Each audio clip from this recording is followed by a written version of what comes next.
Alert today alive tomorrow. शायद Purvanchal express way पर लिखी ये बात उन चार दोस्तों ने समझ ली होती तो आज शायद वो जिंदा होते। हम बढ़ रहे हैं पूर्वांचल एक्सप्रेस वे की ओर और कैमरामैन संदीप अब आपको तस्वीर दिखाएंगे उस पूर्वांचल एक्सप्रेस वे की जो गवाही देता है उस दर्दनाक घटना की जिसमें चार दोस्तों की जान चली गई।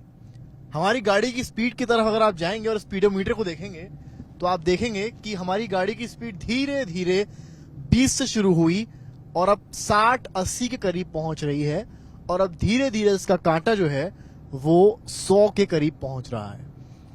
पर जो कांटा है हमारी गाड़ी का वो 100 तक ही सीमित रहेगा और हमारे जो ड्राइवर है वो 100 के आगे इस गाड़ी को नहीं बढ़ाएंगे। अब मैं आपको समझाता हूं ये मैं क्यों दिखा रहा हूं।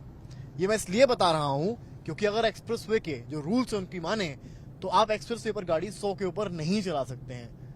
कई ऑटोमेटिक सिग्नल्स लगे हैं जहां पर आपका चालान भी कटता है अगर आप 100 के ऊपर गाड़ी चला रहे हैं और जहां टोल कट रहा है अगर वहां पर आप पहले समय से पहुंच गए तो आपका चालान भी कटता है।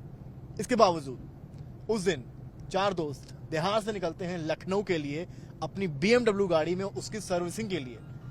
गाड़ी की स्पीड शुरू तो होती है 80-100 से और पहुंच जाती है 230। यही रास्ता होता है, यही रोड होती है और यही एक्सप्रेसवे होता है। सुल्तानपुर के नजदीक घटना होती है। जो लाइन 83 है वहां पर बारिश के चलते कुछ दिन पहले गड्ढा होता है, सड़क धंस जाती है, मिट्टी डाली जाती है और सड़क बनाई जाती है जिसकी वजह से रूट को डाइवर्ट कर दिया जाता है। अब रूट डाइवर्ट होता है तो वहां हो जाता है वन वे।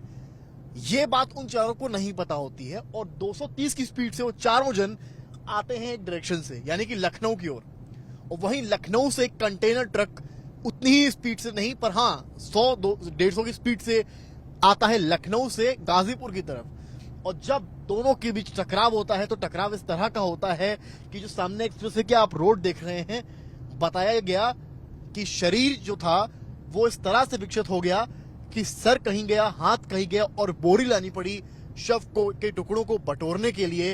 इतना तेज, इतना तीव्रता से दोनों ही गाड़ियों के बीच में टकराव हुआ।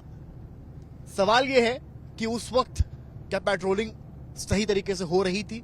सवाल यह है कि अगर सड़क बन गई थी तो आखिर रूट डाइवर्ट क्यों था?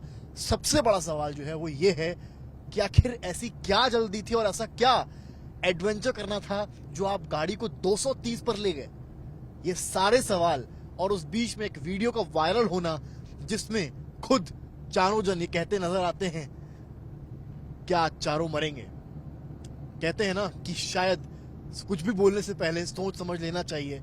हमें नहीं पता कि हम जो बोल रहे हैं अगले क्षण कहीं वो सही ना हो जाए। कैमरामैन संदीप दुबे के साथ समर्थ श्रीवास्तव, लखनऊ आज तक।